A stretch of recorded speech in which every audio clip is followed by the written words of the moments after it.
El doctor don Hugo Emilio Costarelli Brandi es profesor en la Universidad Nacional de Cuyo, así como en otras universidades argentinas. Entre sus libros destacan los siguientes: Alberto Magno, Tomás de Aquino y Ulrico de Estrasburgo. 3 lecturas dominicas en torno al pulcrum. Origen y originalidad del Que Huisa Placent en Tomás de Aquino. Una mirada inédita sobre lo bello en el siglo XIII.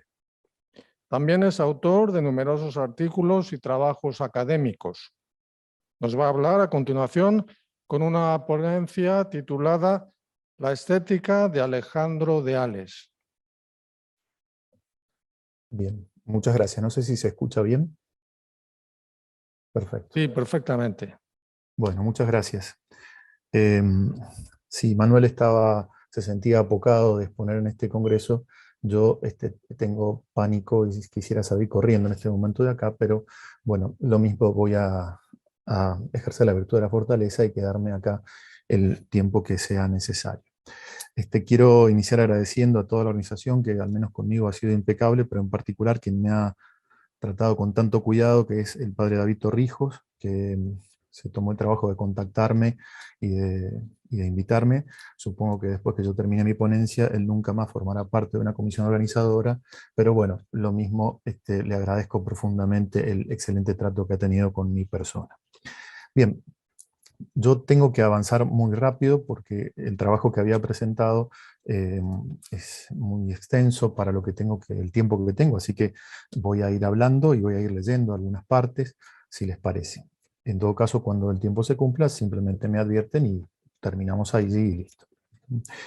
Bien, el trabajo se quiere abordar este problema de la salvación que hay en la belleza, es decir, si la belleza puede salvar realmente, y esto en la mirada de el irrefragable que es Alejandro de Hales.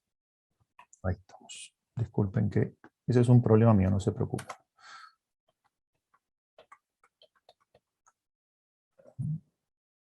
Uy, denme un segundo que acá estoy.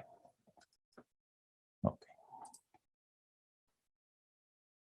Voy a tener que dejar de compartir un segundo. Disculpen.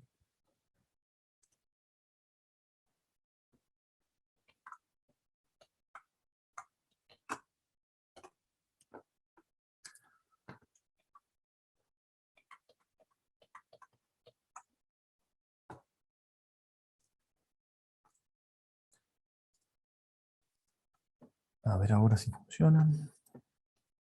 Sí, ahora sí. Disculpen, había dejado mal ubicada la filmina.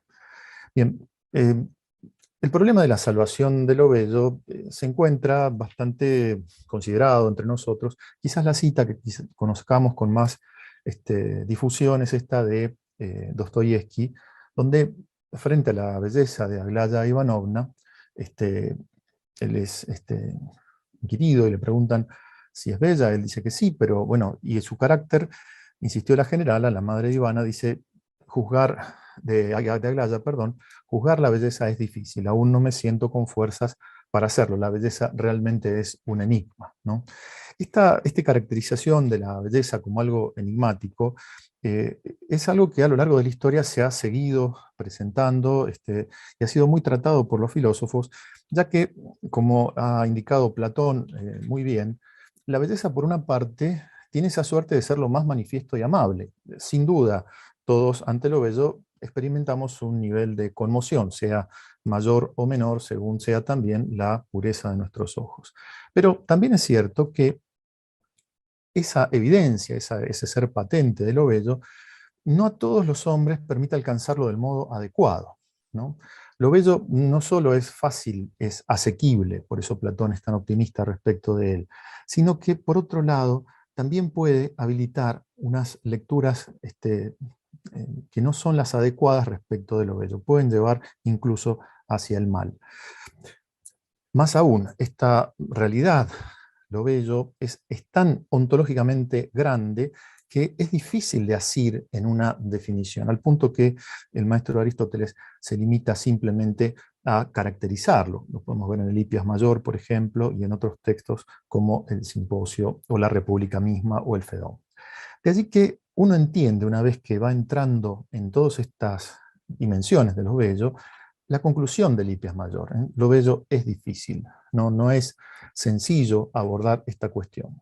Bueno, a partir de eso, de esta microscópica presentación, yo quería tratar de presentar algunos aspectos para responder a estos problemas desde la mirada del irrefragable. Considerar, en primer lugar, qué es lo bello, muy rápidamente, analizar luego la imagen de Dios en el hombre y cómo la belleza juega un papel allí importante. En tercer lugar, advertir los problemas en la percepción de la belleza y con ello los problemas que genera en la actualización del Imago Dei. Y por último, hablar de la sanatio anime, que es otro de los temas que presenta Alejandro. Ustedes ven este desarrollo y dicen, bueno, esto es para un trabajo, una tesis doctoral. Es cierto, voy a hacer muy rápido, voy a tocar algunos puntos nada más y luego con gusto trataré de responder las preguntas que pueda.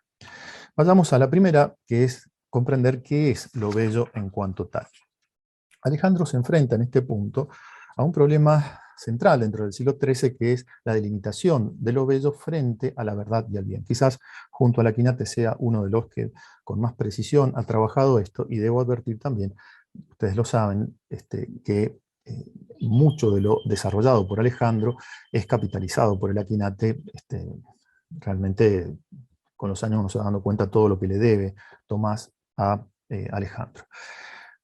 Frente a la verdad y al bien, en un contexto tradicional en el cual Alejandro tiene la vertiente dionisiana y la vertiente agustina, él encuentra que la belleza, si es delimitada por el ámbito de la forma, que es uno de los caminos que se pueden seguir, parecería coincidir con la verdad. Y si uno intentara asociarla al bien, que esto es de tradición agustina, también encontraría el problema de que la belleza, justamente por el placer, que es el punto de unión con el bien, ese placer asociaría la belleza al bien, de manera que la delimitación de la belleza respecto de la verdad, sea por la forma, del bien por el placer, queda desdibujada. Es allí donde Alejandro propone los siguientes textos a los cuales los invito a seguir. El primero dice: la verdad es la disposición de parte de la forma relacionada a lo interior. Por el contrario, la belleza es la disposición de parte de la forma relacionada a lo exterior. Aquí Alejandro, en principio, la Sumalensis, en principio, quiere distinguir dos funciones de la forma, una vinculada al establecimiento de lo que es, esto es tal o cual cosa, y otro que es el trabajo de la forma en cuanto a la formación, es decir, en cuanto a la organización de la materia y la manifestación de ella misma en esa organización. Uno no puede dejar de establecer alguna relación de esto que estoy diciendo con lo que afirmaba Alberto Magno, cuando decía que lo bello era ese esplendor de la forma, ese esplendor forma, superpartes, materia proporcionatas. Ese desplegarse de la forma e ir estableciendo los límites adecuados dentro de los cuales un ser es lo que es.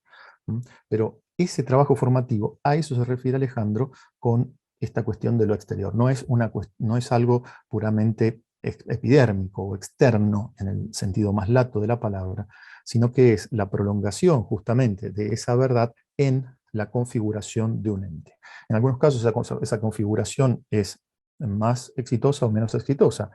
De allí entonces los grados de belleza. De allí entonces que él proponga esta particular descripción que dice: solemos llamar lo bello a lo que al contener algo en sí sería conveniente para la contemplación. El elemento de la contención, traducción que hago del término insea bebat, que propone Alejandro, es esto que estoy diciendo. Este contener no es una cuestión externa de sujeción, sino que es el establecimiento del límite, de ese límite en el cual una determinada cosa se muestra o se manifiesta plenamente. Esa manifestación plena, ¿sí?, se abre justamente a la contemplación humana. Aquí el elemento antropológico, psicológico, que introduce Alejandro como caracterización y posibilidad de distinción de los trascendentales, cosa que Tomás va a desarrollar con muchísimo éxito, se abre entonces esta belleza a la contemplación. Ahora bien, Esto, ¿sí?, parecería distinguir lo bello de lo verdadero, pero no así con lo bueno, porque lo bueno, la posesión justamente del bien implica placer, la contemplación de lo bello implica placer. Luego entonces esa comunidad de placeres abonaría la posibilidad de que fueran idénticos bien y belleza. Bueno, Alejandro acá también establece una distinción y dice: difieren, bonum honestum y pulcrum, pues lo bello dice la disposición de lo bueno en cuanto es placentero la aprehensión, mientras que lo bueno mira la disposición según la cual deleita a la afección. Si hay un placer en lo bello, ese placer implica, perdón, está asociado a la capacidad contemplativa, no a la posesión. Eh, Podemos ver una naturaleza muerta pintada y eso produce placer a la aprehensión, ¿sí? Pero no deseamos poseer esa naturaleza muerta, bueno, salvo que estuviéramos con mucho hambre. Pero en principio no queremos poseer eso, sino que reposamos en la pura aprehensión. Bien, ahora, estas descripciones que ha hecho Alejandro, referidas justamente a la belleza de las cosas materiales y de la creación, no es una belleza autosustante, sino que justamente deviene, nace, brota de la suma belleza. Esto es importante decir porque la caracterización que hemos presentado, que trae la Summa Lensis, es una caracterización que es apta para, totalmente para la belleza creada, pero no tanto, porque tiene bastantes inconvenientes, para la belleza increada. Esta belleza increada es inefable, y en esto mantiene la caracterización de Dionisio Areopagita, pero siendo inefable es creadora, es decir, comunica justamente lo bello a las cosas. Y al hacerlo genera en las cosas lo que todos conocemos, y se ha mencionado mucho ya en este consejo, en este congreso, como los vestigios. Así como, dice Alejandro, lo bello se dice según un más y un menos, así también ocurre con lo bueno y con el ente, pues lo incorruptible se dice que es más ente que lo corruptible. Por ello, el ente, lo bello y lo bueno, que son causas del vestigio, son designadas según un más y un menos. Bien, en este caso quería notar que la presencia de lo bello junto a lo bueno, a lo ente, a lo uno, a los trascendentales, causados por la Trinidad, se constituyen en vestigios para nosotros, para de esa manera acceder al Creador. Bien. Vayamos entonces, ahora sí, al segundo punto, que es el desarrollo de la belleza en relación a la Imago Dei. ¿Por qué traer esta cuestión? Bueno, precisamente porque el hombre como tal tiene como camino de acceso al Creador a los vestigios del Creador. Y allí que necesite entrar en relación con ellos, pero el que entra en relación es el hombre, y el hombre es, en la mirada de Alejandro, imagen de Dios. Por eso es tan importante delimitar qué sea esta imagen de Dios, muy rápidamente, por supuesto, para luego pasar al punto siguiente. Alejandro afirma en este sentido que es lícito que se considera cierta Trinidad según la parte inferior del alma, es decir, en cuanto ella recuerda, intelige y ama estas cosas inferiores. Sin embargo, no es llamada imago según aquella Trinidad. En efecto, la imago no se dice en virtud de cualquier Trinidad de potencias, sino solo según aquella que recuerda, intelige y ama a Dios. Este punto es central, porque no basta la sola presencia de las tres potencias, incluso no basta la presencia de las potencias actualizadas en función de los vestigios no tomados como vestigios. Para Alejandro, la Imago Dei, que tiene que ver con estas tres potencias que todos conocemos y que estoy suponiendo, memoria, inteligencia y voluntad, es imago cuando está actualizada, es decir, cuando está realizando el acto propio de estas potencias, y a su vez no sobre cualquier cosa, sino particularmente sobre Dios. Ahora, ¿cómo es que esto pase? Bueno, esto se dará en la visión beatífica sin duda, de modo pleno, pero acá, mientras tanto, esa acción recae sobre los vestigios. Es la intelección de Dios como verdad, el amor a Dios como bien, la contemplación de Dios como belleza, el reconocimiento de esos vestigios como casos de bien, verdad, belleza, unidad, que remiten a la causa increada. Esto es lo que establece o lo que nos delimita como imágenes de Dios. Este punto me parece muy importante de tener en cuenta, ya que no es solamente una cuestión estática de simplemente ser creado, sino acá se destaca la actualización de eso y la responsabilidad que hay justamente en el trabajo personal frente a Dios para irlo reconociendo.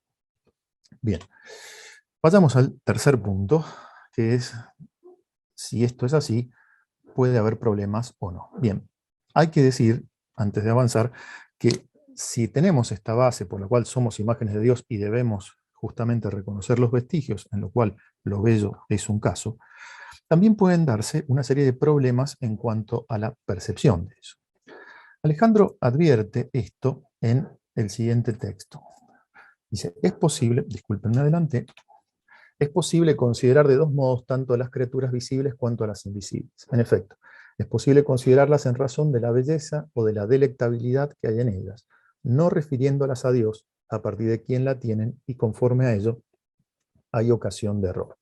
Recién decía, leíamos el texto en el cual Alejandro dice que la Imago Dei se actualiza en la medida de que se dan justamente, de que la imagen actúa sobre los vestigios. Bueno, una forma de arruinar esa imago es no referir esos vestigios a Dios.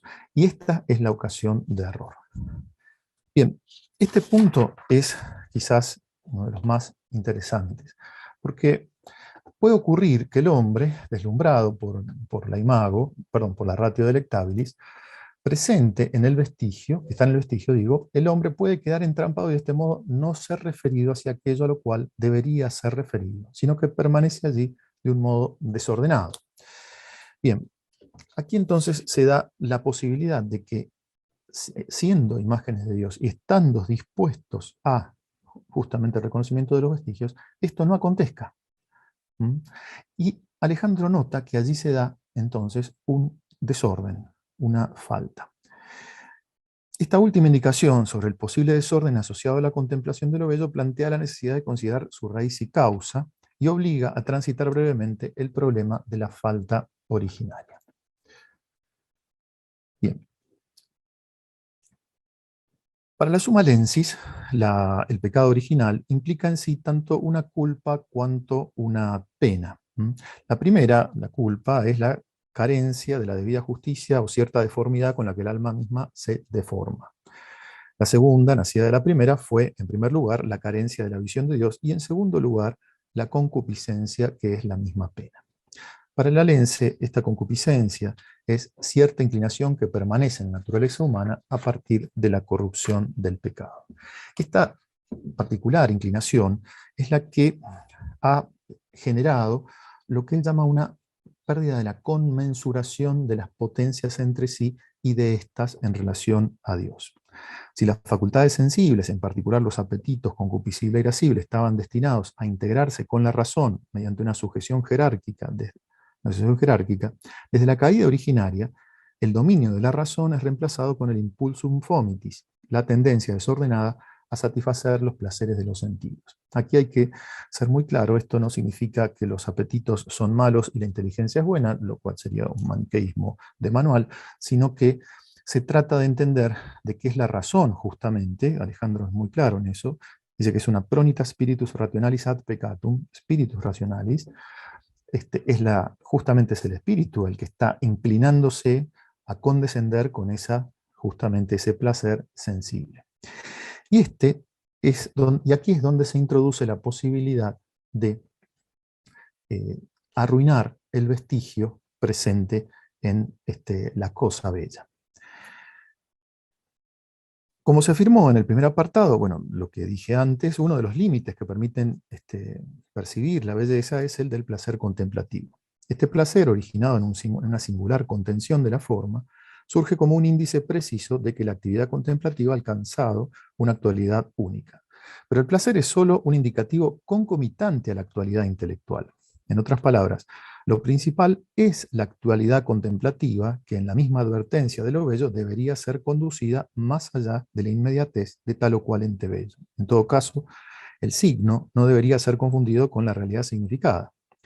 Es en este punto donde la concupiscencia, como pena por la falta originaria, puede desviar el movimiento ascendente hacia la propia satisfacción, hacia un placer muy noble y humano, sin dudas, pero que desgaja al vestigio del creador, a la belleza de lo bello. Este es quizás No, quizás no. Este es el punto más problemático en relación a la contemplación de la belleza. La presencia de la concupiscencia ligada con el pecado original favorece esta percepción sesgada de la realidad. No es que no reconozca el hombre las cosas bellas, sin embargo, en ese reconocimiento separa o las corta, ¿sí?, de su origen. Ahora bien, si esto es así, ¿es posible escapar de semejante espejismo operado por la concupiscencia? ¿Puede el hombre, en última instancia, advertir adecuadamente al pulcrum y con ello actualizar la imago? Bueno, esto es lo que tendríamos que tratar de responder en este cuarto punto. Alejandro dedica a la sanatio anime, a la sanación del alma, es decir, a la generación de salud en el alma para poder gozar adecuadamente de lo bello, y que lo bello se torne entonces un camino de salvación, un camino de ascenso. Trata el tema de la sanatio mentis en las cuestiones disputata ante quam fratrem esset. En la cuestión 26 se dedica al tema del imago Dei, que ya he tocado muy rápidamente, y en la cuestión 55 avanza sobre, un segundo, ahí está, avanza sobre la sanatio mentis propiamente hablando, ¿sí? Bien, allí dice que esta sanación de la mente, disculpen, en la premura por cumplir con los horarios, me adelanté a este texto que debo leer y es muy importante, perdón. Antes de entrar en esta sanatio mentis, habíamos advertido en una cita anterior, acá la estoy repitiendo, que yo puedo considerarlo bello bajo un aspecto sesgado, pero también es posible considerarla, dice, desde otro modo, en el que los vestigios sí conduzcan hacia aquel fin. Bueno, justamente es necesaria entonces la operación de esta sanatio mentis para poder considerar las cosas desde este otro modo. ¿Qué es la sanatio mentis? Bueno, es esto que propongo allí. Es la reparación del alma hacia el estado de salud conforme a las potencias. En efecto, las sanitas es la conmensuración de las potencias según sus afecciones hacia sí y hacia Dios. Para este caso, ¿sí? Un segundo que esto de estar pasando. Ahí está. De una cosa a otra es un poco, ser el propio editor de su propio trabajo es medio complicado. Bien, decía entonces que este estado, esta reparación que debe operarse en el alma es la que permita justamente sanar al hombre para reconocer adecuadamente la belleza. ¿Cómo se va a dar esta sanación? Bueno, esta sanación tiene que ver con la gracia y con la fe. Alejandro se dice que el ojo de la mente es sanado por la fe, siempre que se tome fe por la gracia de la fe. Si es posible sanar este desorden que se genera por la concupiscencia en el hombre, esta falta de conmensuración de las potencias entre sí y de ellas para con Dios, esto es posible solo por la presencia de la gracia, que en la fe y a través de la fe sana a la visión humana para que perciba las cosas como realmente son. Desde la fe, las cosas bellas aparecen comprendidas como creadas, es decir, como realidades queridas por un ser que no solo las ha puesto en la existencia y las conserva, sino que además ha dejado en ellas una huella o vestigio de sí mismo. Por otra parte, el restablecimiento del orden de los afectos supone que la afectividad sensible quede integrada a la razón bajo la guía de la voluntad. La dilectio, que opera la caridad, en este caso, una que ordena todo el querer humano hacia Dios y al prójimo por Dios, asume la sensibilidad a un nivel superior, uno del que se ocuparán los llamados sentidos espirituales. Sobre este punto no puedo entrar ahora, así que voy directamente a las conclusiones.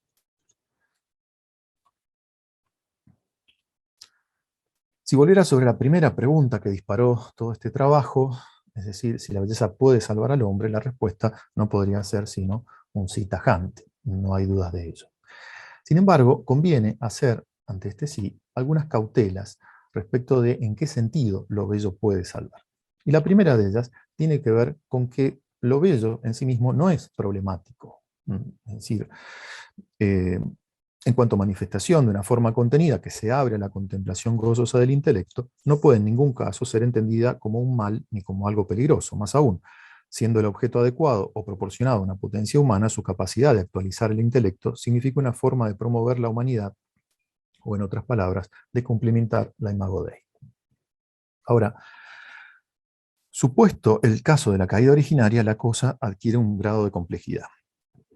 Si, como se observó particularmente para la belleza, era posible al hombre desplazarse de su consideración como vestigio a su dimensión puramente placentera, allí solo el remedio de la gracia y con ello el de la fe y la caridad puede restaurar la mirada y los afectos para así advertir a lo bello en la precisa medida.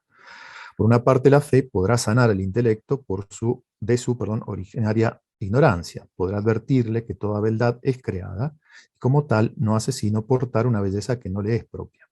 Este será el inicio de un ordenamiento afectivo interior. Lo bello creado no podrá ser buscado como definitivo ni como mero objeto de consumo placentero.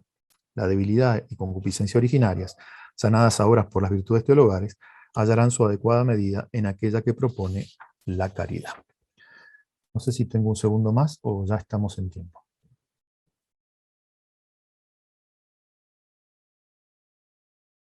Sí, todavía hay tiempo. Bueno, Claro que sí. gracias.